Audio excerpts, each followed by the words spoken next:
Hey guys, we're back on Dad's Garage.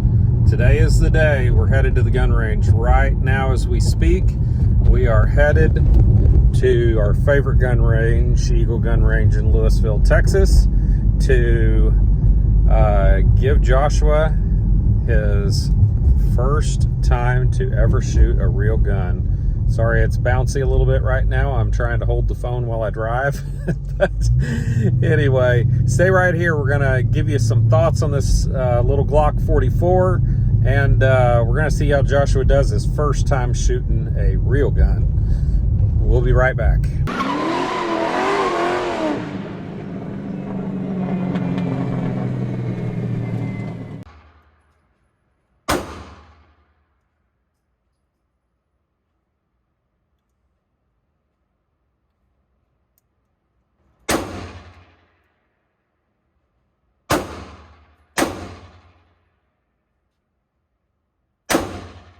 Yep, finger not near the trigger, perfect.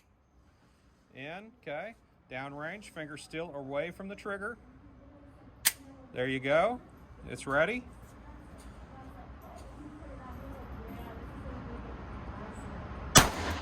There you go. Beautiful.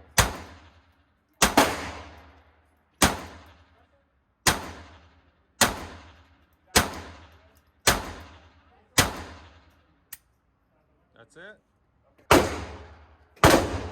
How was your very first time? And what's next? I don't know. Are you ready to just quit? Are you done? No. Okay, that's the right answer.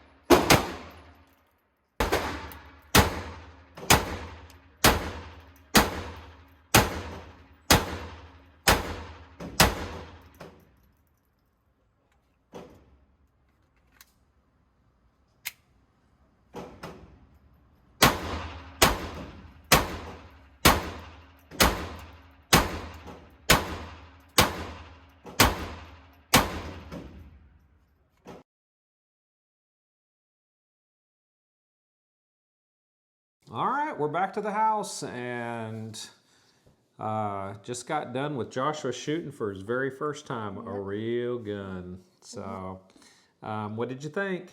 It was fun. Was it? So, what did we learn? Whenever the gun jams, if it jams, just take the mag out of it and then just set it on the little table thing. Mm-hmm. So that I can deal with it? Yeah. Yeah. So that brings me to one thing. We did have several misfeeds, but they seemed to go away after about 5 or 6 magazines, after we got through the first 5 or 6. And in those first 5 or 6, we had at least four misfeeds. And basically what was happening was the shell was not coming out all the way is what was happening. And also on the last round, it wasn't keeping the slide open. But I think it could have also been the ammunition because we did have 100 rounds of Wolf ammunition. But then after we got through that first 100, we went to Remington and we never had the problem again. So I don't know if it was just a break-in thing or if it was an ammo thing. But either way, it started cycling perfectly. And we went through probably 15 more magazines. Yeah. Probably 15 more magazines full. And we never had another issue. So shot flawlessly. Actually, Joshua shot it way better than I did. I kind of struggled with it, to be honest with you. It's just so light and it's just so different from, when you're used to shooting, FN or the Kimber.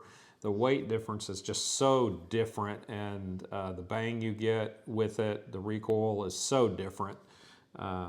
And so it really did throw me off. Towards the end there, I was kind of slowing down working with it a little bit, and I was getting much more accurate with it. But he was spot on, even at 7 yards. We started at 3.5, went to 5, went to 7, and he was just spot on with almost every shot. I mean, pretty good, nice little grouping for 7 yards out. So he did a really good job. I don't think he wanted to quit, but he did a great job with all the safety things. That to me was paramount. Just making sure we followed all the safety rules and everything. Making sure the slide's open after you cycle through that magazine. Making sure you set it down on the bench. Always making sure it's facing towards your target, right? Never having your finger on the trigger until you are ready to shoot. Absolutely. So he did perfect. He never touched the trigger until he was on target, and then he would touch the trigger, and he did just wonderful job. He looked like a pro, to be honest with you, after sitting there watching him, and then he would switch out magazines. We would fill 2 at a time, go through one, he'd keep it down range, release it with a thumb, pop another one in, and release it with a thumb, release the slide with a thumb, and just get right back after it. Looked like an old pro, but never one time violated a single safety rule. And I'm sure the safety officers, they all knew that he was a first-time shooter, so I'm sure they were watching him like a hawk, but he did a fantastic job. Of course, I was watching him like a hawk too, but he did a great job. So what do you think about the Glock 44? It's fun. It's smooth. Okay. I like it. Yeah. It's not as, it doesn't have as much as a knockback as I thought it would be. Yeah. And that's kind of what you're a little worried about. Yeah, with the... I was nervous because I was thinking it would be loud until I said, can you shoot it first before I do? And then after that, I shot it, and I had fun. It was good, I guess. A great experience. Good deal. Well, that wraps it up. We just want to kind of give you a little feedback after getting home from the range, and I think it's a really good gun for a first-time shooter. My wife is going to be a first-time shooter also, and that's the gun we're going to start her with before we start moving her up to larger calibers. So I think it's really a good choice for somebody that's first-time shooter. And like I said, when we went to that Remington, once we got out of those first,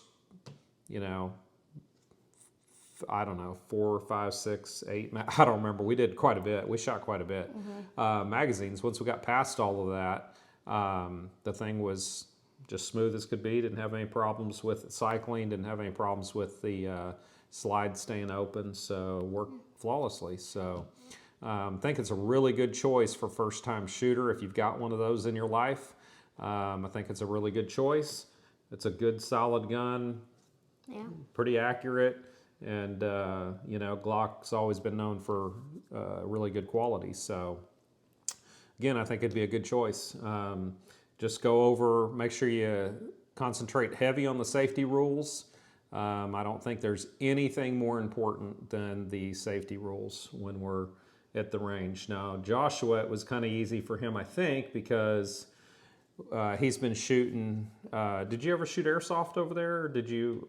No, just BB. Just BB. There. Okay, so we went from BB or CO2 BBs, I guess we did. So it's pretty powerful BB wise, but we've been working those same safety rules with everything we shoot. Even when we've been in the backyard with the airsoft, we've always applied safety rules. So I think going to a range that your new shooter's familiar with is really good, because it's a familiar environment. I had an opportunity to go to a friend's house, shoot out at his house, but I thought, no, for his first time, he really needs to be in a familiar environment, one that he's shot in before, one that he knows the rules and is familiar with the rules, and you have your bench that he's used to sitting his BB gun on and following all the safety rules. So I thought that was super important to do that.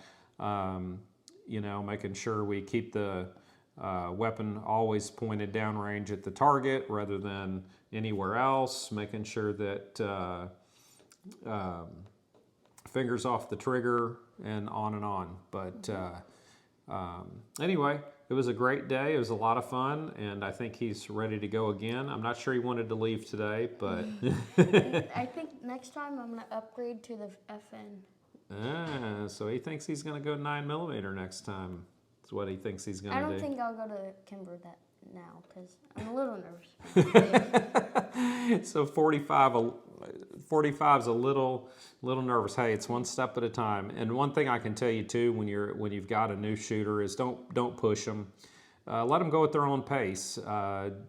Joshua, we've been, like I said, we started with airsoft. We worked our way up to CO2 powered BBs, but let them go at their own pace. Don't push them. We especially men, the ladies watching, I'm sure will be a lot more common sense about this, but us men, we tend to probably have a little too much testosterone flowing, and we want to really push our boys. We want to push them to handguns, and that's just not the right idea. The right idea is let them take it at their pace when they're comfortable with it, and that's where you're going to have most success. And that's the same with any shooter, whether it's a child or an adult that's a new shooter. You need to let them go at their own pace and when they're ready and when they're comfortable. So I think that's super important. But anyway, we had a great time today. Hope you guys enjoyed the video, and we'll catch you next time here on Dad's Garage.